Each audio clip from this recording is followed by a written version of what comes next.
Hey, everybody, welcome back to Around the Emirates podcast with Sara Mousa, where I speak to guests from across UAE about topics you want to hear about. Today, I'm joined by the amazing Jennie Stallings. Hi, Jennie. Hey, Sarah.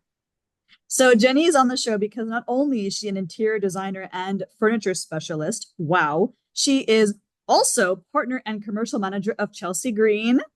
Also, Yeah. so one of the things that I really love about Jennie's story is that she also focuses her job on well-being in the space. Please, Jennie, tell me your story and what got you started. Oh, excellent. Thank you. And Sarah, thanks again for inviting me to join you on this podcast. This is so cool.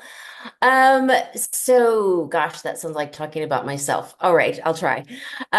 So I got started in interior design honestly because I was on a college trip with my dad looking at universities, and we stayed with his cousin, Sherry, and she took me out on a job site, and she's one of the premier interior designers in Dallas, Texas. And I fell in love with it, absolutely fell in love with it, and knew that's what I wanted to do. And ultimately, that's what I did. I got into interior design. I went to school for it, for design and architecture, and worked in high-end residential interiors for the first chunk of my career in Dallas. And then I actually started my own business in the Atlanta area and had that for a number of years. And I woke up one day basically and said, I need to move to Dubai. It was 2006. It was everything was absolutely booming here. And I said, this is where I need to go. And so I literally bought a one-way ticket. I packed my one-year-old cat, Winston, and flew across to halfway across the world and said, here I am. And spent a couple of weeks job hunting. I kind of thought, well, I'll figure it out when I get there. And somehow, honestly, I'm not entirely sure how it happened, fell into commercial furniture and commercial interiors. So I was the first employee and helped start a commercial interiors company here that deals with basically with commercial furniture, and worked there for a number of years, wound up working with a furniture manufacturer that originates in the US, where I did that for about 8 years, and kind of trot along. And next thing I know, my former colleague and somebody I had collaborated with for a number of years had started Chelsea Green, and he called me and he said, can you join me? So I did. So Alan called me. He was like, what do you want me to do? He said, I have no idea. And I said, okay, I guess we'll figure it out. I love that. I love the fact that it was something that felt right for you and that you immediately just kind of went on board with it, but it was also very clearly a passion for you. Like you have such drive and ambition, just kind of falling in love with your career from day one is such a rare thing. So it's great to see that you have, I mean, as they say, if you're good at something, don't do it for free. So I love the fact that you took a chance on something and made a career out of it all the way in Dubai. And that brings me to my next question for you. What would you feel has been your biggest challenge in your journey and how have you overcome it? Honestly, I think my biggest challenge has been me.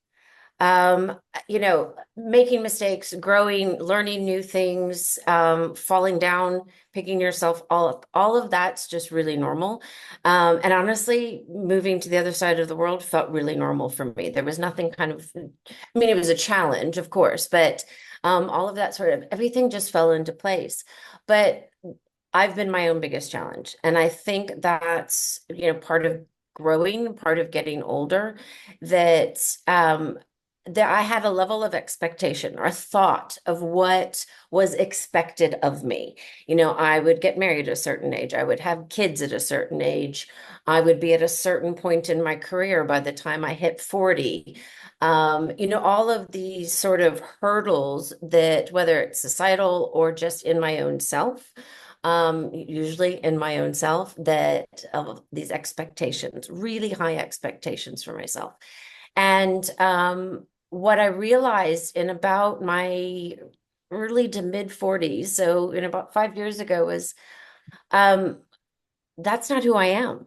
I mean, I love what I do. I love what I get to do every day and what my passions are, but I'm not doing it in the way that feels authentically me.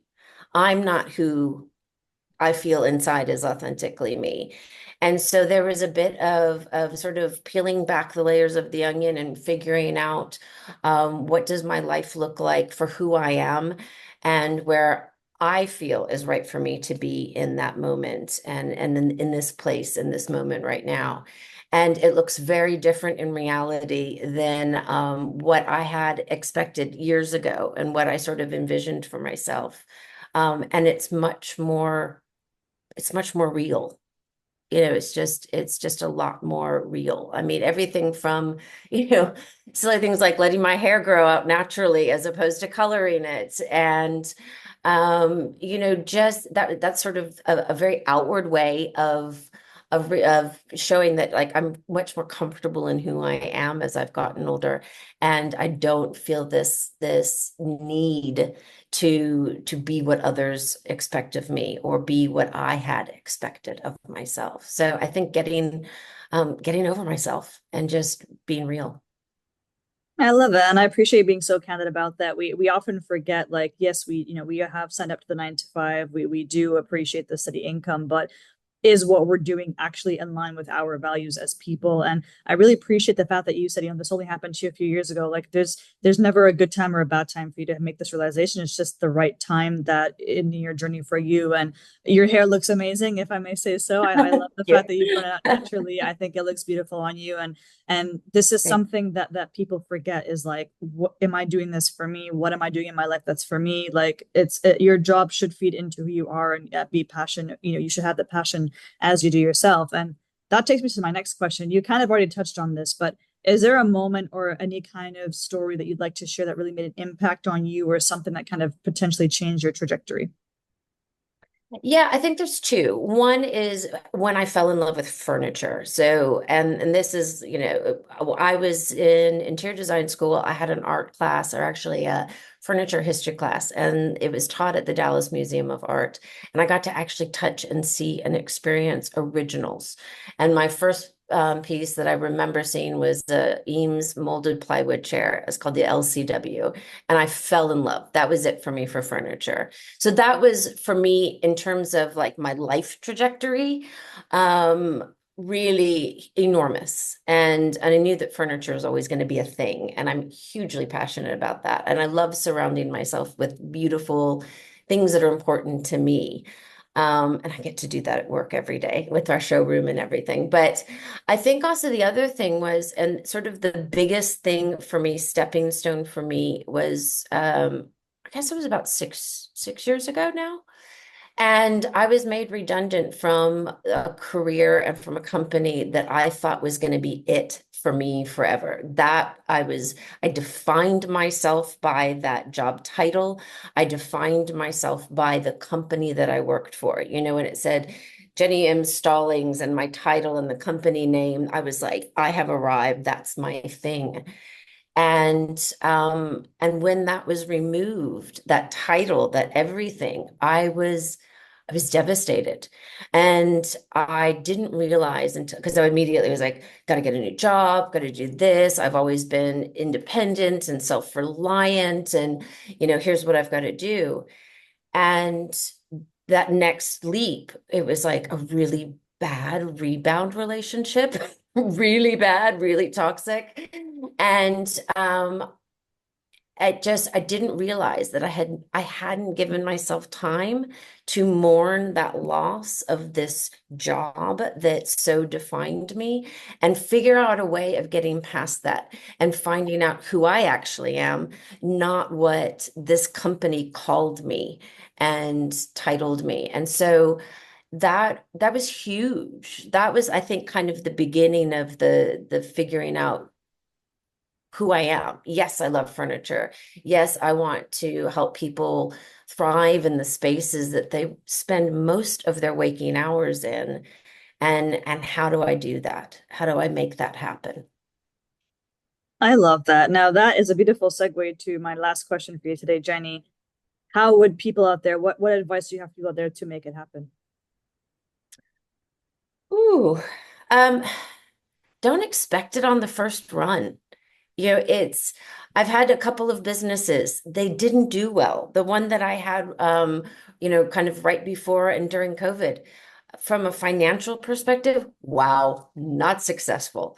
But I learned a lot. I taught myself new skills. I educated myself. It's don't expect it's always going to happen on the first try. And whatever you do, do it from your gut, from your heart. Um, you know, trust those instincts. Those instincts are there to guide you. And when something is saying this doesn't fit right, it doesn't feel right, it's because it isn't. But fall down, make mistakes, use them to your advantage so that you can take those and build from that. All of my experiences that I've had in my life, good, bad, indifferent, are part of what make me who I am today at this age. And it's refreshing. It's one of those things. So fall down, pick yourself back up, try something new. And for me, it's also, I think kind of the biggest thing for me is remaining teachable. I'm 49 years old. I'm a co-owner of a business. I have a wonderful, incredibly successful life in terms of happiness and joy and fulfillment. But I fell down a lot to get here, and I learned a lot, but I've tried really, really hard to remain teachable. My husband always says every day is a school day, and it is. So just open to being taught to learn. I love that every day I get to learn from my team. I have designers who work for me who are incredibly young. And I love the fact that, we joke around that I'm old enough to be their mother, but that they're always teaching me something. It's so enjoyable. It's so enjoyable and so fulfilling. I think I could not have said it better myself. Like you have really captured my heart in this conversation with the way that you speak, Thank the you. drive, the inspiration that you are. You are obviously super talented. You have been so proud of the trial and error period that you've gone through. You're okay with the fact that some things didn't work out. You're okay with still learning, even though outside of the classroom, right? And at a different age. And you're okay with the fact that you don't do it alone and you learn from others even younger than you. And it's refreshing to meet people like you that are just very honest and raw and real, but also are not, closed off to absorbing and learning more. And it's been such a pleasure talking to you today, Jennie. So thank you for that. That just really warms my heart to hear that from you. I'm really grateful. It's like I said, it's taken a lot of years, but I got here eventually, and I'm excited for whatever comes next. And I think I'm optimistic that it's just going to continue to be an enjoyable and adventurous journey. And my mom always said, "You're never going to lead a boring life, are you?" And no, I haven't thus far. So hopefully it'll continue to be as chaotic sometimes and exciting and full of ups and downs and learning every day. I love that. Well, thank you so much for joining me today. I really appreciate it. Thank you, Sarah. Have a great day.